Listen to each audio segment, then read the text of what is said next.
सतनाम सत साहिब जी, सतगुरु सतनाम सत साहिब जी, सतगुरु सतनाम सत साहिब जी। बोल सतगुरुदेव महाराज की जय, सतगुरुदेव महाराज की जय, सतगुरुदेव महाराज की जय। आज के सत्संग के आनंद की जय, आज के सत्संग के आनंद की जय, आज के सत्संग के आनंद की जय। मैं सभी ब्रह्मांड के हंसों को, निज धाम के परम हंसों को, निज धाम के सतपुरुष के चरणों में मेरा कोटि कोटि प्रणाम है। वे ही आपको जगाने के लिए सब यत्न कर रहे हैं। ये गदा भाई एक निमित्त बिन माइक का काम करता है, जो श्रुति को, नियक्षर को खर और अक्षर में बदल के आपको दे रहा है, ताकि आप मन के द्वारा इसको पाके सुरती में डाल सकें। तो प्यारी सत्संग जी, आज 19/7/2021 है और आपके समक्ष चंद दुए रखने जा रहा हूँ, जिसके द्वारा आप सत्य, सुरती और आनंद को जान सकें। सत्य क्या है, प्रेम क्या है, आनंद क्या है। इसलिए प्यारे सत्संग जी, दुआओं से चलूँगा, फिर जो उसका जिस्ट होगा वही सत्संग हो जाएगा। तो हम चलते हैं। सत्य प्रेम का खोजी कोई कोई प्यारो, सत्य और प्रेम का खोजी कोई कोई है, विरला जन जानो। और उसी को संत कहते हैं। जो सत्य का खोजी है वही संत कहलाता है।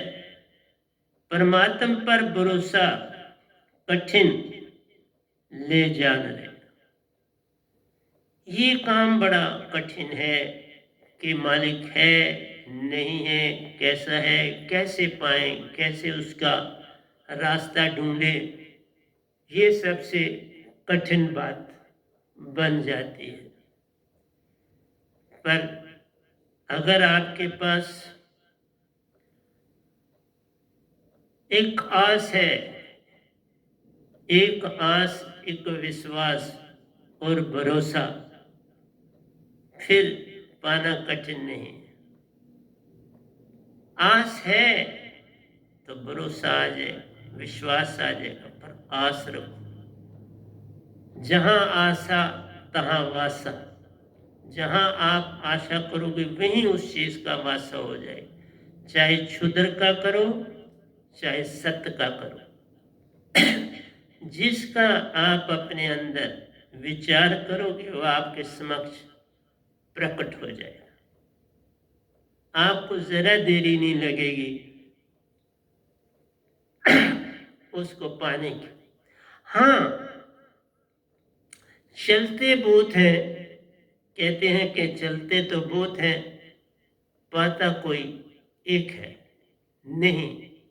जो भी चलता है वो पाता है, पर चलना आना चाहिए।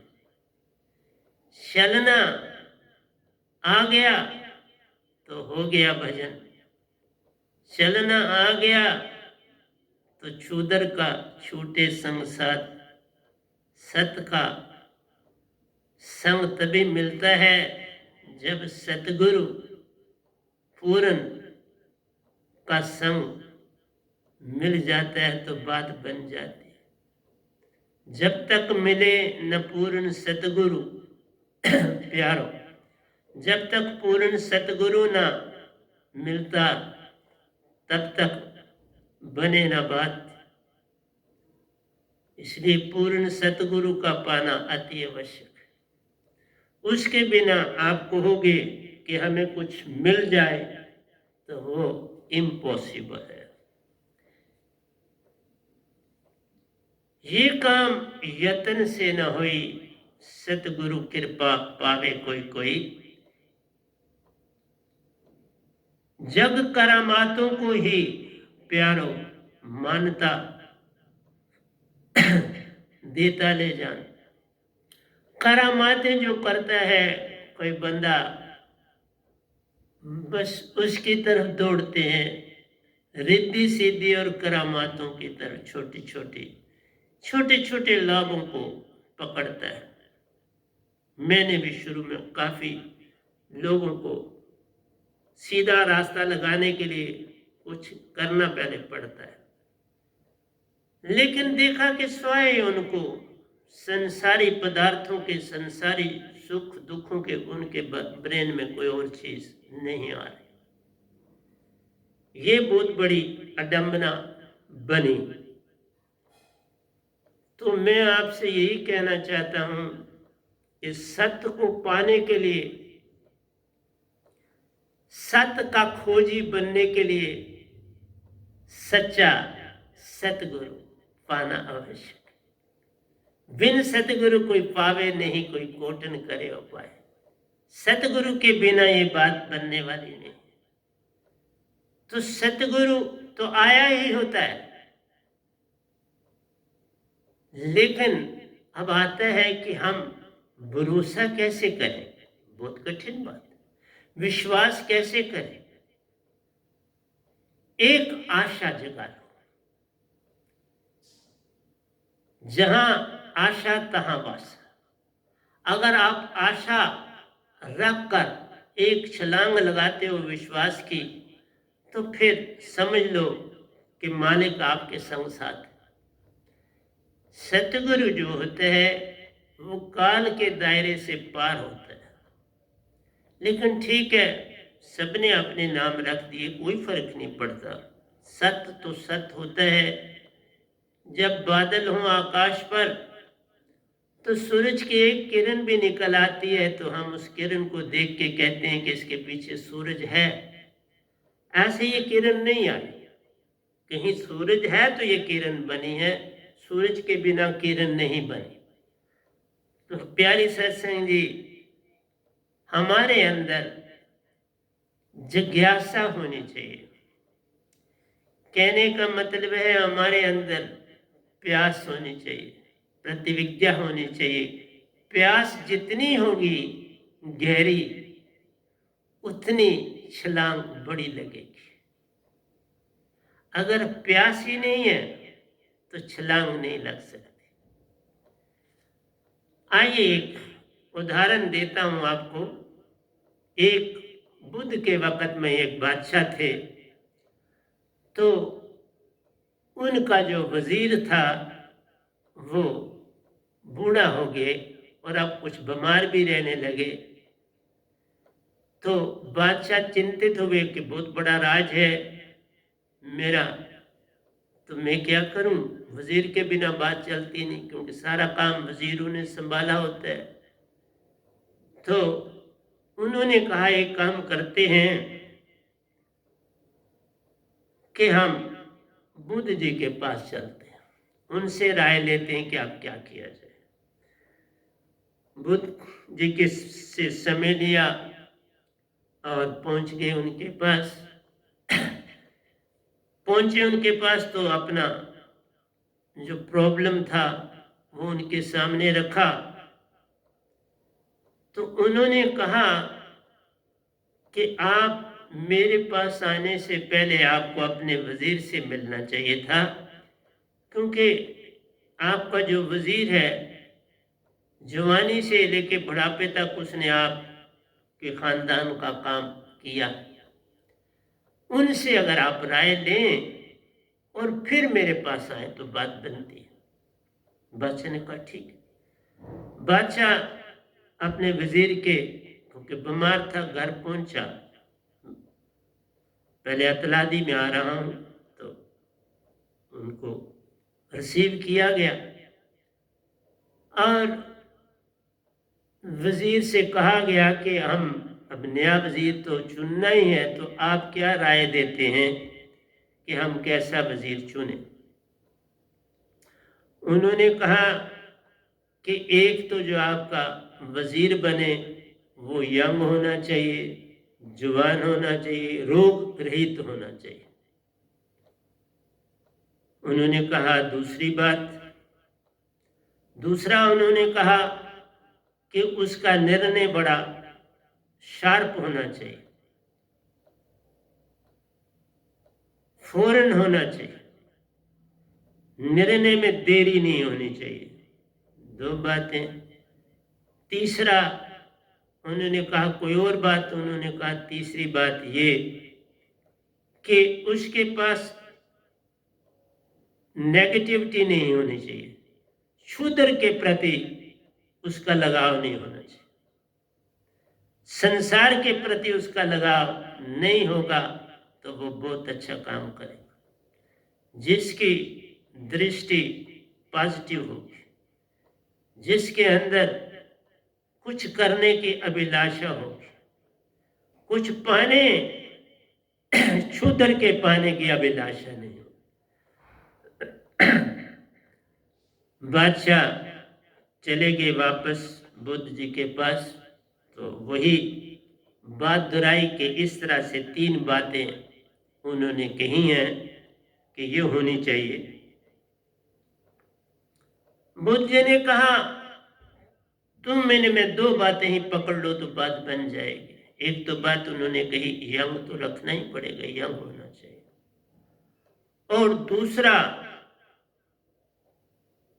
उसका जो विश्वास है, आस है, वो वाकई पॉजिटिव होनी चाहिए, नेगेटिव बिल्कुल ही नहीं होनी चाहिए। वो उस दशा पे चलने वाला होना चाहिए, निज की पहचान की तरफ चलने वाला होना चाहिए। तो आप इसका चुनाव करो। बादशाह भी बड़े, आपको पता है, जो हुकूमत चलाते हैं बड़ा उनके पास वैभव होता है और अंदर से भी बड़े चेतन होते हैं, धार्मिक भी होते हैं, ज्यादा धार्मिक होते हैं और कम ही क्रूरता पे होते हैं। बादशाह के हाँ उधर एक पहाड़ी थी और साथ में समुंदर था। उसने अपने उस राज्य में 3 लड़के चुनवाए और उनको अपने साथ उस पहाड़ी पर ले गया। उस पहाड़ी पर उसने उनको कहा कि ये देखो ये समुंदर है और इसमें हमारे जहाज हैं, कुछ जा रहे हैं कुछ आ रहे हैं, आप सिर्फ ये बताओ कि इन जहाजों में है क्या, और आप विचार अभी करके 10 मिनट में मुझे एक एक करके तो उत्तर अपना दो। एक जो था उसने कहा मैं अभी उत्तर दे देता हूं, तो बादशाह उसको किनारे ले गए, उससे उत्तर पूछे, फिर दूसरे से पूछे, फिर तीसरे से पूछे। उस उत्तर में आया जो पहला था, उसने कहा इसमें नाश विश्वास, एक नाश है और विनाश है, नाश विनाश और आस है, नाश है विनाश है और आस है। दूसरा आया कि ये सब नाशवान है। तीसरा आया कि ये सब कुछ भी नहीं, ये कुछ भी नहीं। जिसने कुछ नहीं कहा, बादशाह ने उसे कहा कि तुम किस तरह कह रहे हो कि ये कुछ भी नहीं। उसने कहा ये जो मटेरियल है ये नाश हो जाएगा, कभी तो रहने वाला नहीं। इसे आज देख रहे हो कल नहीं होगा, परसों देख रहे हो नेक्स्ट डे नहीं होगा। ये तो पूरे का पूरा विनाश का घर है। बादशाह ने यही उत्तर तीनों का बुद्ध को सुनाया। बुद्ध ने कहा, जिसने कहा कि इसमें कुछ भी नहीं है उसको मेरे पास भेज दो। बुद्ध के पास पहुंचा, अपने ही उधर शिविर में 1 महीना रखा, उसको ध्यान की विधि दी, और अपने भिक्षुओं में उसको डाल दिया और अपने आनंद को कह दिया। उनके कजन ब्रदर थे, उनके ब्रदर ही थे जो उनके शिष्य थे, बड़े होशियार थे और वो सारा काम वहां का चलाते थे। आनंद को कहा इस बेटे का निरीक्षण करते रहना और ध्यान रखना। वो अपने काम में इतना निपुण हो गया, ध्यान पूर्वक हो गया कि बुद्ध भी आए तो देखा उसके सोने का अंदाज, उसके उठने का अंदाज, उसके बैठने का अंदाज, चलने का अंदाज ऐसे था जैसा आनंद का भी नहीं था। जो उनके साथ वर्षों से थे, जो 2.5 वर्ष से थे, उनका भी ऐसा नहीं था जितना इसने दिनों में साध लिया। उस लड़के को भेज दिया, बादशाह को संदेश दिया कि ये लड़का बिल्कुल तुम्हारे राज के लिए ठीक है, कि ये संसार क्षीण भंगर है तो ये कोई लालसा नहीं करेगा, इसकी कोई आशा तृष्णा नहीं होगी, और ये क्षुद्र के लिए कोई इसमें लालसा नहीं होगी, कुछ नहीं इसकी चाहत होगी। और तीसरा है कि ये बड़ा पॉजिटिव होगा, देश के हित में सारा काम करेगा, नेगेटिविटी इसमें नहीं आएगी। तो मेरा कहना आपके पास ये है कि शुरू में जब आप भक्ति में चलें तो आस होनी चाहिए। बिना आस के आप क्षुद्र को छोड़ नहीं पाएंगे।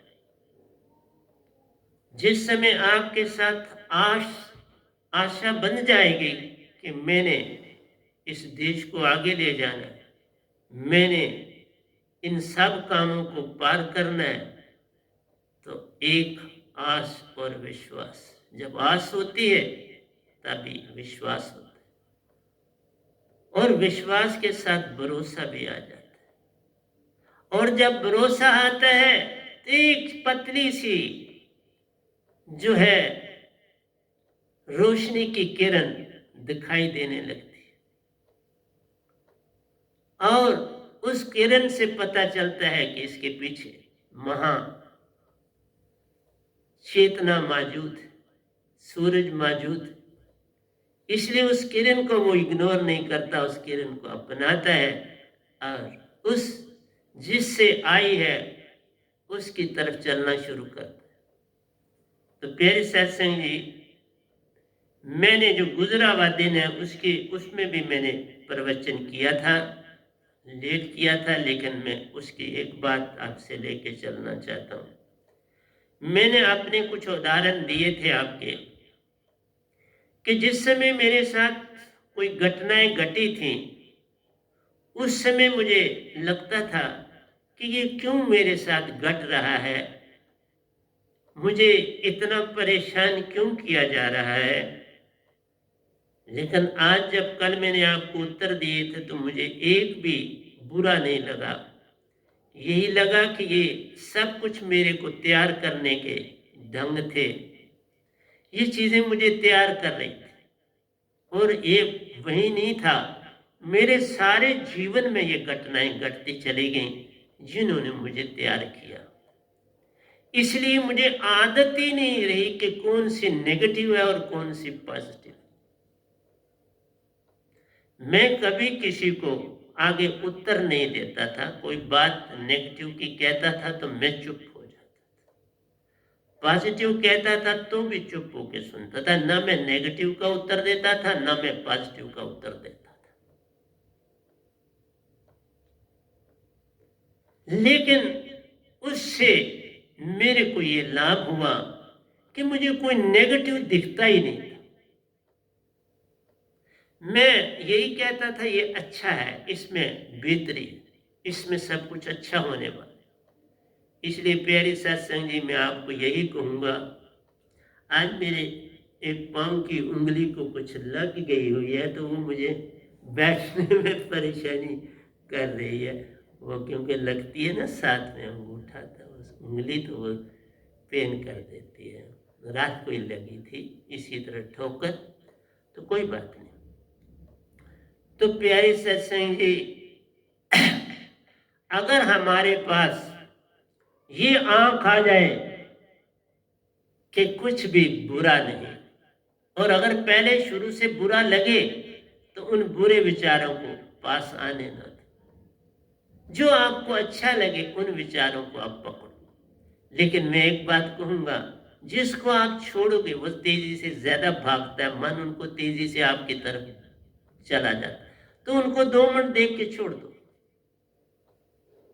भगाओ मत, देख के जल्दी छोड़ दो, देरी ना करो। इसलिए कहा क्विक डिसीजन लेना होता है। डिसीजन क्विक जब लेते हो तो वो सुरते से होता है, वो मन नहीं उसमें आप पहुंचता। इसलिए जब आपके पास सार शब्द की दात होती है जो सतगुरु के पास इस गधे पाए, फिर आपको देरी नहीं लगती, जो भी निर्णय लेंगे वो शुद्ध हो। मैं देखो 9 साल से सतपुरुष का काम कर रहा हूं, संसार में बैठा हुआ काम कर रहा हूं, मैं कभी किसी चीज को नेगेटिव लेता ही नहीं। अगर कोई जानबूझ के अपनी नेगेटिविटी मेरी ओर फेंकता है तो मैं चुप्पी धारण करता हूं। चुप्पी से वो भी समझ जाता है कि कोई मुझसे गलती हुई, और मुझे होता है कि ये खुद ब खुद ठीक हो जाएगा, और हो जाता है। आप जब मुख से बुरा शब्द निकालते हैं तो वो क्रोध बन जाता है, और क्रोध जो बन जाता है फिर वो कभी जाता नहीं आपके अंदर से, वो जमा होता चला जाता है। इसलिए प्यारी सत्संग जी, मैंने आपको कल कहा था कि मैं आपको जो है बताऊंगा कि आपके जीवन में कल और कल का क्या लेना और देना है। कर्म क्या चीज, कल और कल का मतलब ही है कर्म। कल जो करे थे आज जो करोगे उनका संबंध आपस में क्या है। पिछले जन्म में जो करे थे वो कल है, और आज जो कर रहे हैं उनका क्या संबंध है। तो आइए बताता हूं, थोड़ी सी बात करता हूं। तो प्यारे सत्संग जी, एक तो हमने अभी बोला कि आस रखनी चाहिए और बड़ी चेतना में रह के डिसीजन करना चाहिए। देरी लगने की नहीं, तुम चेतन हो तो सेकंड भी नहीं लगेगा डिसीजन करने में। अब मैं किसी चीज का डिसीजन करता हूं तो कोई देरी नहीं लगाता, फट कर देता, 1 सेकंड की भी देरी नहीं लगती और डिसीजन हो जाता है। क्यों? मैं सुरती में रहने की आदत हो गई, इसलिए मन के विचार मुझे पता ही नहीं लगता। मन तो अब हो गया बेचारा शांत अपने, उसको पता है इसके ऊपर मेरा प्रभाव नहीं हो सकता। इसलिए हम ये कहें कि मन के मते न चलिए, मन के नहीं चलना क्या है, आएगा ही नहीं। जब तुम्हारे पास सार शब्द की, सूरत शब्द की दात होगी, बेनाम शब्द की दात है, ये आएगा ही नहीं, ये आपको तंग करेगा ही, क्योंकि सुरती से अलग हो गया। ये जो 14 आपकी 5 कर्म इंद्रियां, 5 ज्ञान इंद्रिय और 4 अंतःकरण के, इन्होंने आपका साथ छोड़ दिया। जो चित्त आपका हर चीज याद रखता है, पल में डिसीजन करके अहंकार को देता है, वो भी शांत। बुद्धि जो आपके लिए विचार करती है वो भी शांत।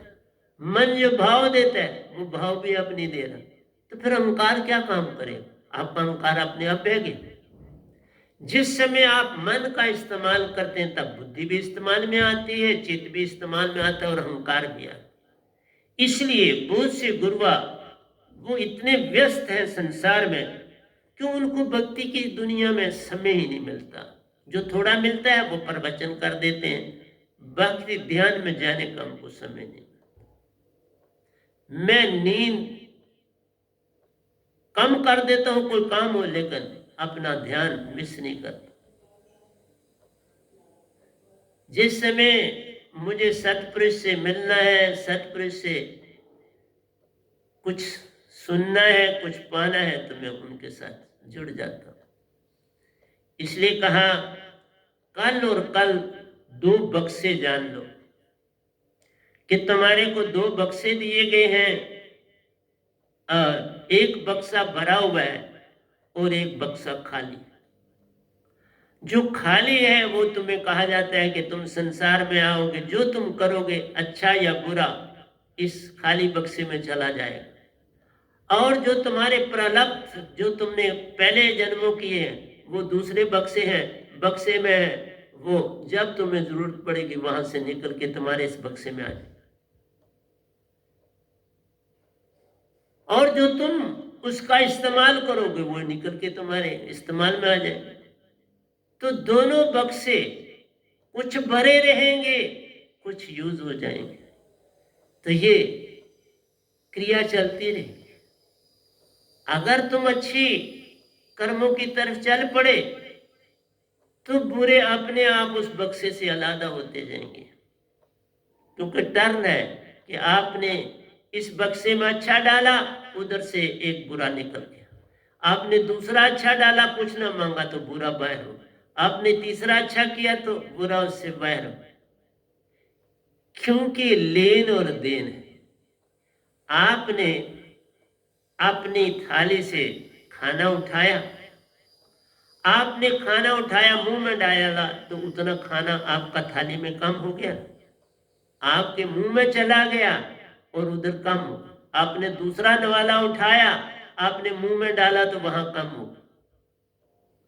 यही कहानी है उन दो बक्सों की।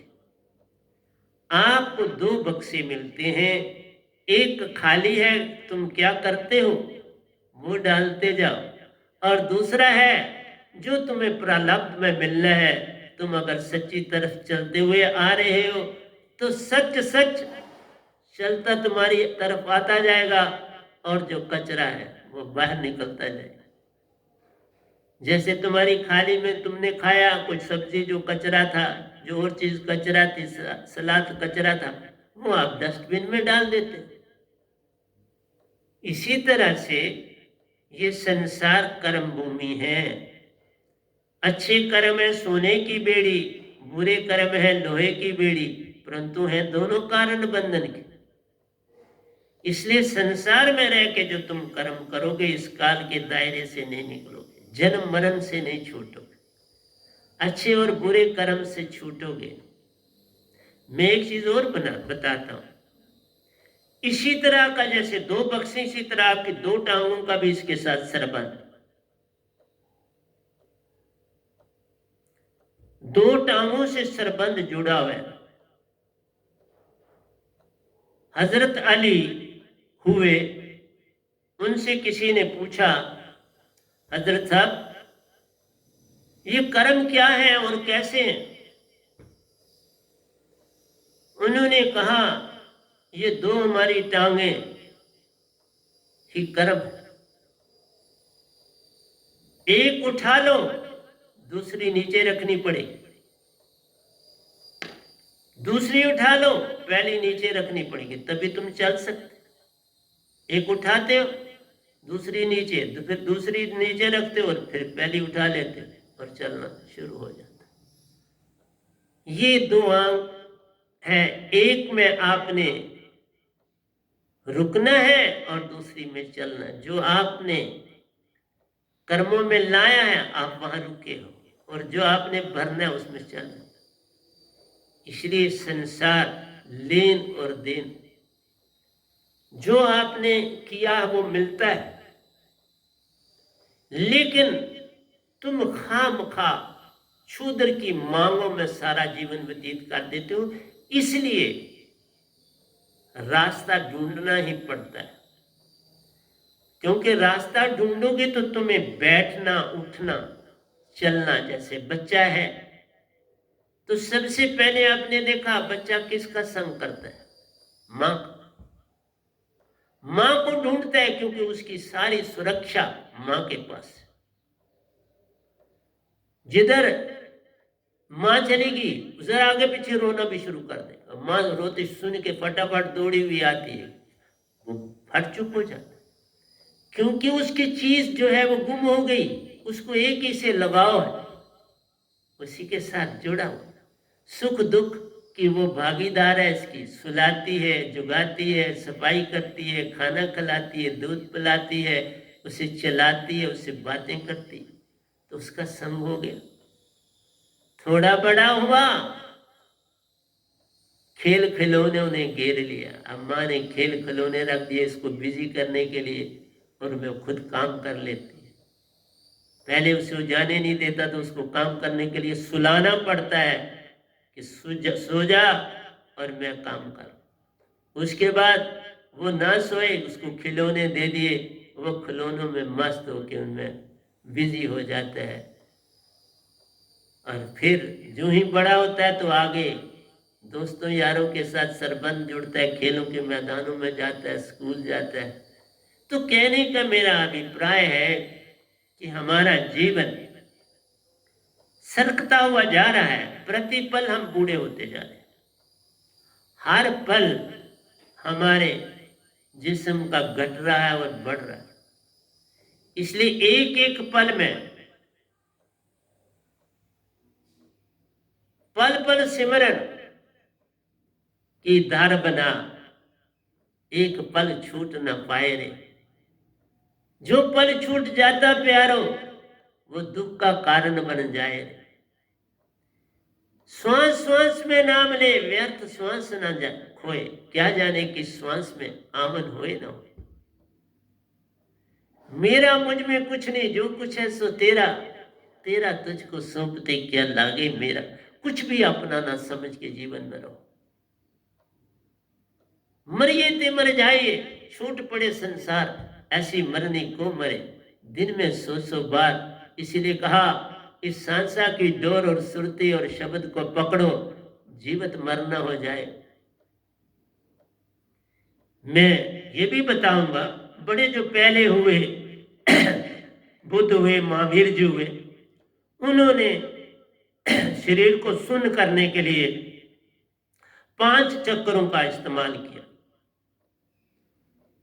उन्होंने मूलाधार को छोड़ दिया, स्वादिष्ठान के चक्र को इस्तेमाल में लाया, फिर आपका नाभि चक्र को लाया, हृदय चक्र को लाया, सहस्रार को लाया और आज्ञा चक्र का इस्तेमाल किया। उन्होंने 5 चक्रों का इस्तेमाल किया, जो 2 छोड़ दिए, मूलाधार को छोड़ दिया और विशुद्ध चक्र जो आदि शक्ति का उसको छोड़ दिया, गणेश जी का। और लेकिन उससे न शब्द का पता है कि क्या करना है, कैसे, किस शब्द से, क्योंकि हर स्थान का शब्द, मैं जब कल आऊंगा आपके पर तो उस समय बातें करूं। हर चक्कर का शब्द है ताला खोलने के लिए। ताला खोला जाएगा तो आप उसमें जाओगे, दाखिल होगे, तो फिर उसके अंदर भरपूर कुछ है, सब कुछ भरा हुआ। तुम ब्रह्मांडों की यात्रा कर सकोगे उन चक्रों से जाके। तो क्योंकि हर चक्र में देवता का वास है। अब आप मूलाधार चक्र को ले लो, गणेश जी का वास है। शिशन इंद्री को ले लो, ब्रह्मा जी का वास है। नाभि चक्र को ले लो, विष्णु जी का वास है। हृदय चक्र को ले लो, शिव जी का वास है। विशुद्ध चक्र को ले लो, आदि शक्ति का वास है। आज्ञा चक्र को ले लो, बाबा आज्ञा चक्र को लो, 3 देवताओं का वो वासा भी है, और वहां सतगुरु आपका आकर समाता भी। आत्मा सांस वहां लेते, बहुत बड़ी चीज। 3 देवता शिव, महेश और ब्रह्मा रंकार का जाप करते हुए आज्ञा चक्र में जाते।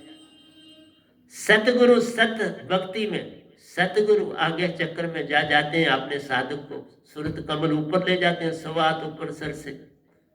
सुरत कमल सतगुरु का देशा, सहस्रार सार से 1.25 हाथ ऊपर, और सहस्रार सार 1000 पंखड़ी का कमल खिलता है, निरंकार का अपना लोक। इसलिए प्यारे सत्संग जी, हर चक्र और उसमें निरंकार का वास है।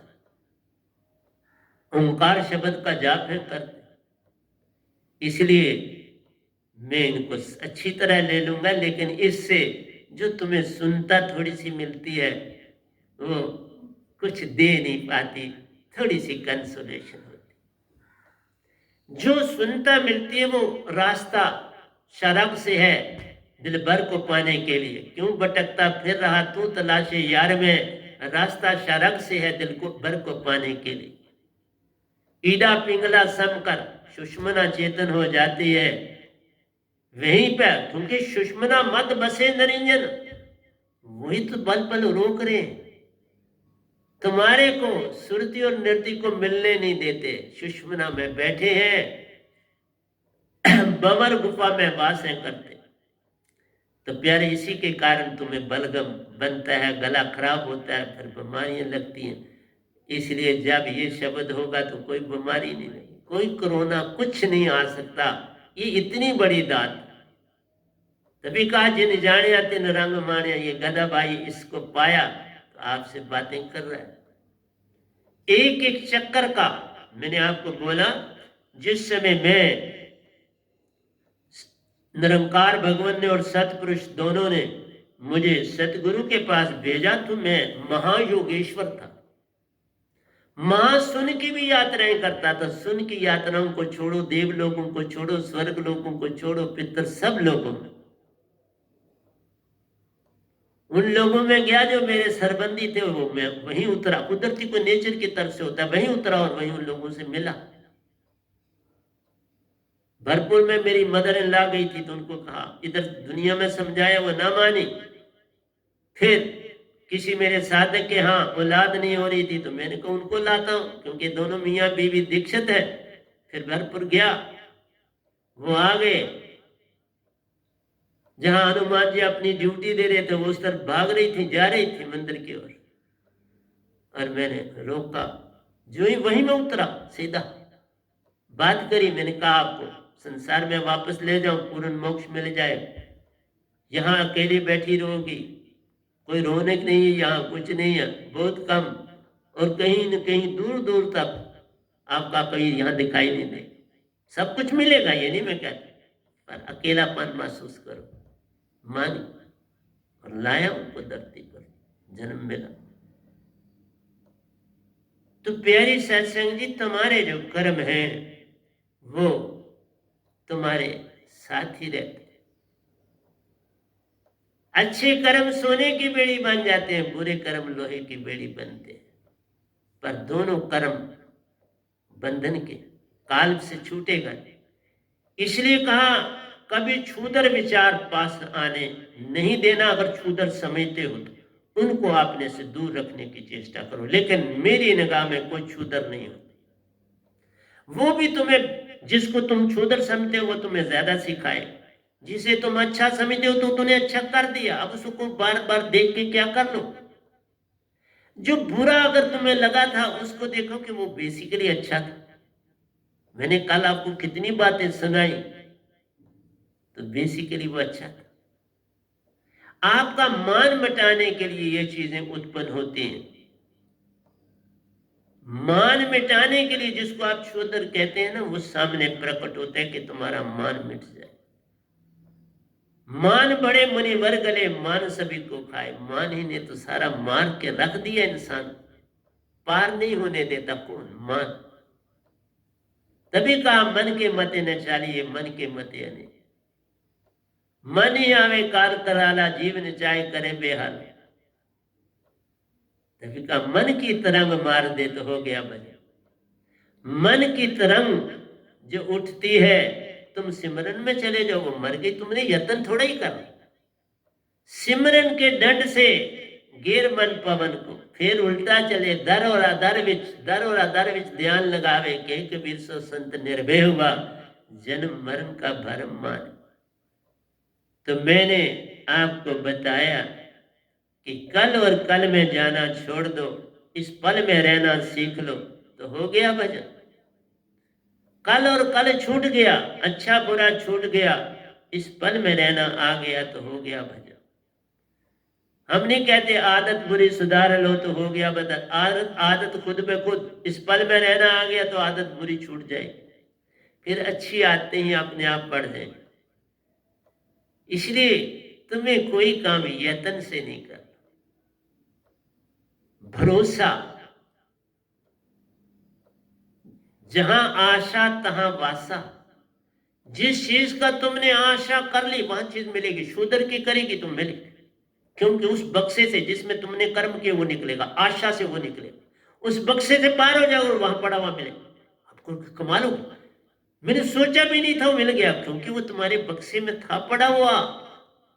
आशा ने फट निकाल के तुम्हारे सामने कर दी। तुम्हारी कोई चीज तुम बड़े अरसे से गुम है, नहीं मिल रही, और तुमने अंदर से आशा की आज मिल जाए। उसी समय आप उठोगे, वहीं जाके रुकोगे और आपको मिलेगी। आप हैरान हो जाओगे, मैं यहाँ 2 बार ढूंढा, 3 बार ढूंढा और अब यहीं पड़ी है, क्या बात है, मैं क्यों नहीं देख पाया? क्योंकि तब तुम मन वाले थे। इसीलिए कहा मन की तरंग मार दे तो हो गया बच। मन की तरंग तुम किससे मारोगे? सारे शब्द की दात से। ये दात जो व्यायाम की दात है, सारे शब्द और सूरज शब्द 2 दातें लाया हूं बाबा। इस समय को व्यर्थ मत जाया करो।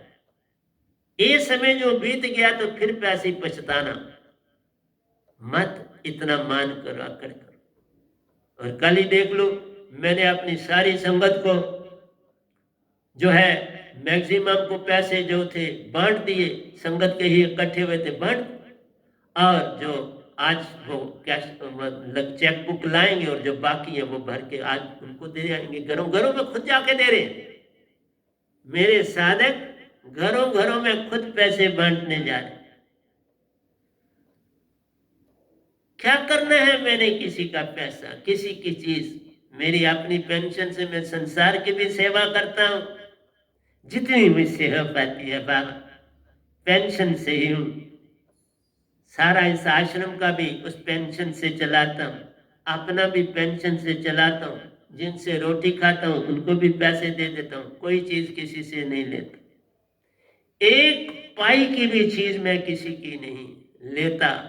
जिसमें किसी की पाई लगी हो उस चीज को मैं अपने मुंह में नहीं डालता। तो इसलिए तुम्हें कहा कि सतगुरु को पाना ही सच्चा धर्म ले जा। और सच्चा धर्म सत्य को, मैं वही कहता हूं, कृष्ण भगवान ने जब कहा स्थित प्रज्ञ, तो कहीं इसका पूरा वर्णन नहीं किया कि स्थित प्रज्ञ सर्वंत। स्थित प्रज्ञ ही पूर्ण, जिसमें सत्य प्रेम और आनंद आ जाता है वो स्थित प्रज्ञ कहलाता है। सत्य प्रेम आनंद जिसमें आ जाता है, इस पल में रहना आ जाता है, वह स्थित प्रज्ञ हो जाता है। तो कहा यही गीता में दिखता है इसका मीनिंग। अब वो ऋषि मुनि जपी तपियों को ढूंढते हैं लोग, कि जो ऋषि हैं, जपी तपी सन्यासी योगी ध्यानी, ध्यानी योगी यति सती कभी न पावत पार। इनका संग काल से छूटे ना प्यारो, तन पिंजर कल डाला। तन भी पिंजर जे हो जाता प्यारो, तब भी न छूटे साथ। इसलिए काल भगवान ने बड़े लंबे जाल बिछाए हुए हैं, इन जालों से बाहर निकलो। मैं पल पल आवाज देता हूं, प्रतिदिन सत्संग दे रहा हूं। सत्संग नहीं दे रहा, मैं तुम्हारे अंदर जीवन दे रहा हूं। सत्संग क्या होता है? सत्संग में गपशप मारते हैं, मैं तो जीवन की धारा आपके अंदर डाल रहा हूं। जिस हाल में वो राखे उस हाल में मजा, न सुख हाल में मजा है न दुख हाल में मजा है। जिस पल में सदगुरु राखे उस हाल में मजा है। मेरे साथ जुड़ जाओ तो देखो मजे ही मजे मिलते हैं कि नहीं। परंतु जब उसमें क्या आस और विश्वास जगेंगे तो बात बनती। बिन आस और विश्वास भरोसा नहीं आएगा, और भरोसा ना जगह वीरे नहीं आए, वीरे ना जगह विराग नहीं आए, और विराग नहीं जगह तो प्रेम खंडित हो। ये प्रेम की नवड़िया, प्रेम से जाना है। प्रेम आया सत अपने आप आ गया, आनंद अपने आप। एक आया बाकी अपने आप सब आ जाए। एक सदा सब सदे। एक जब तुमने सद दिया, सत ले आया, दूसरे अपने आप आ गए, सारे गुण आ गए। शूद्रपन सब चला गया, सत आ गया, झूठ चला गया, लोभ चला गया, क्रोध चला गया, सब सेवा सिमरन और सत्संग रहे, सेवा, सिमरन और सत्संग। आरती शाम के लिए तभी मैं कहता हूं मस्ट करो, मिस ना करो। सेवा, सिमरन और सत्संग, बस यही है सच्चा काम। जो कुछ इनके बिन है करता, वो कहलाता ध्यान। ध्यान से तुम ज्ञानी हो बनते, ज्ञान से आम इंसान महान। ज्ञानी बने तो मान बढ़े। ध्यान से पार है होता, ज्ञान से मान बढ़ जाता है। पल पल उसको खाता प्यारो, वह किसी को फिर बर्दाश्त नहीं कर पाता। इसीलिए मैंने अष्टावक्र की बात अभी खत्म हुई, जब उसने कहा कि ये तो चम के पुजारी हैं, जन किनको तुमने, ए राजन किनको आपने दावत दी और यहां बुला दिया। इनको अभी शिष्टाचार ही नहीं आते कि कोई आए दरबार में तो उसका मान कैसे करना हो। ऐसे थोड़ा कोई आ जाता। वो बहुत बड़ी ज्ञानी थे। राजा जनक को एक ही बात कही, जिसको गुरु मानोगे तन मन धन दे जाना पड़ता है। तो राजा जनक ने ठीक है साहब जी, देता हूं तन मन और धन बाप का। उन्होंने कहा तन दिया, मन दिया, धन दिया, आज के बाद जिसका इस्तेमाल करोगे मेरा समझ के करना। तो मेरा समझ के करने का मतलब उसमें झूठ कहाँ रहेगा, उसमें लोभ कहाँ रहेगा, उसमें लालसा कहाँ रहेगी। धर्म ही धर्म होगा, सत्य ही सत्य होगा। फिर कहा राजा ये मन मेरा हो गया, इसमें कभी भाव मत बुरा लाना, कभी भाव बुरा मत लाना, क्योंकि अब ये मेरा है, तुम्हारा नहीं है कि तुम अपनी मर्जी से। इसमें सदा सत्य का भाव लाना। बुद्धि में कभी बुरा विचार नहीं करना।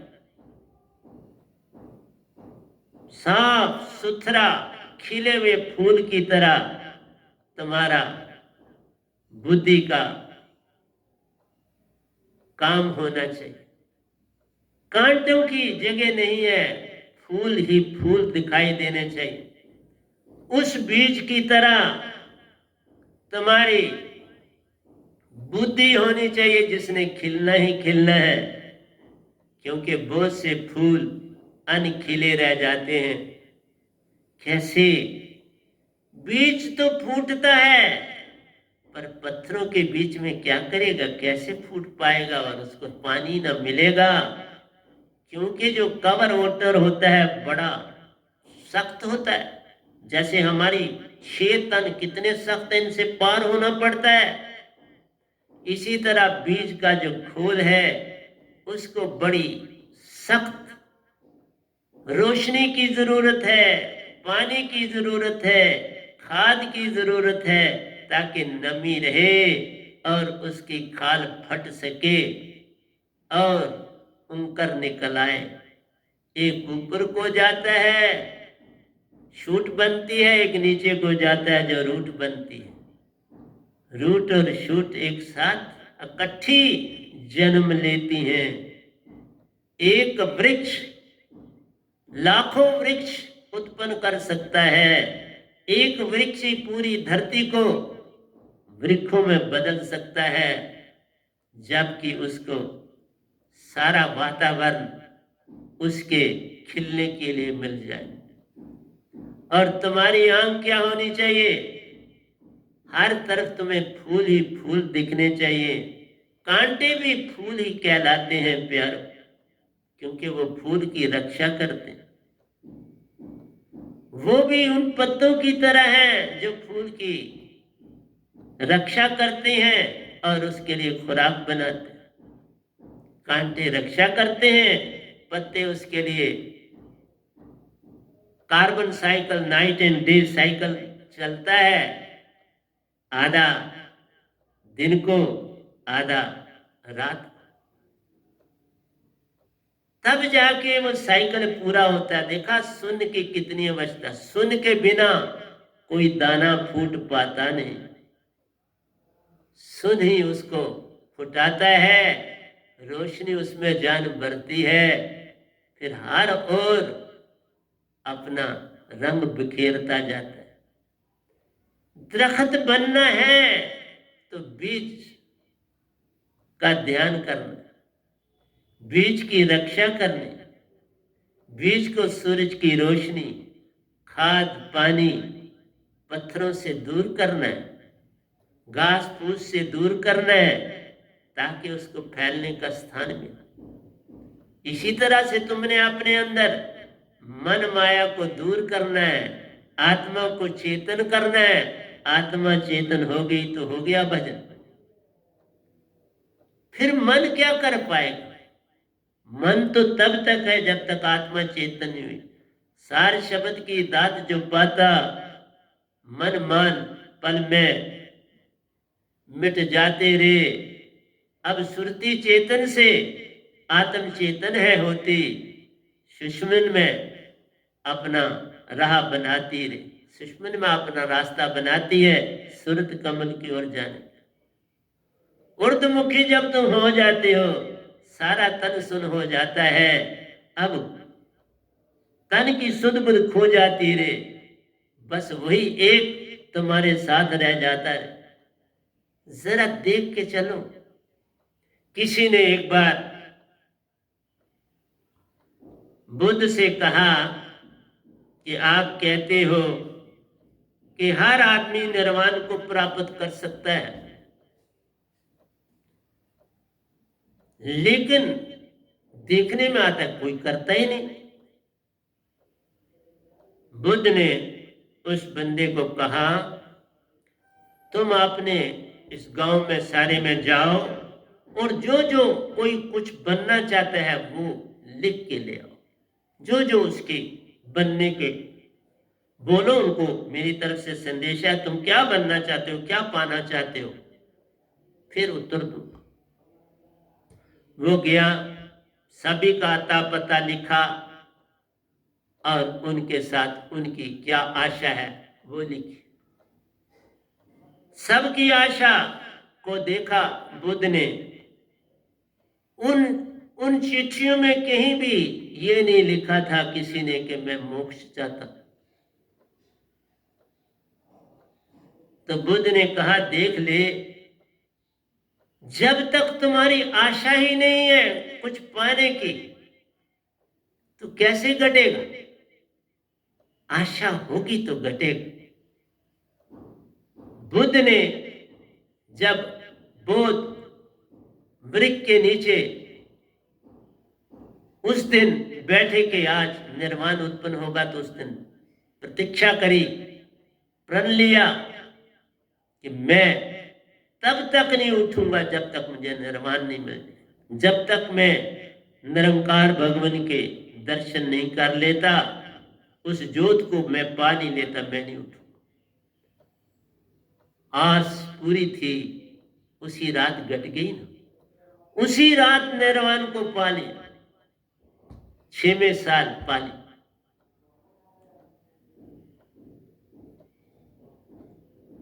इसलिए मेरी प्यारी सत्संग जी, जहां आशा वहां वासा। जिस चीज पर निगाह डालोगे, आस रखोगे, वहीं जाओ। क्षुद्र की आशा करोगे, क्षुद्र में समाओ। सत्य की आशा करोगे, सत्य पा जाओ। लेकिन सत्य के रास्ते कठिन हैं, चलना संभल संभल के। सत्य तो पाया जा सकता है, परंतु जो सत्य को देख के आता है वही उसका सब राज दे पाता है। मैं आया हूं, एक बार नहीं, गिनती से 12। इस निरंकार भगवान के भी सब कुछ देखा भाला, देवी देवताओं से मिला देखा भाला, आज शक्ति से मिला देखा भाला, और फिर सतगुरु का होने से निज धाम का सफर किया। एक से फिर अनेकों सफर किए प्यारों। क्योंकि उनको पता था ये कुछ मांगता ही नहीं, आज तक कभी कुछ नहीं मांगा। मांगन मरण समान है, मत मांगो कोई भीख, मांगन ते मरना भला, यही संतन की सीख। मत कुछ मांगो और तुम कहते हो बाप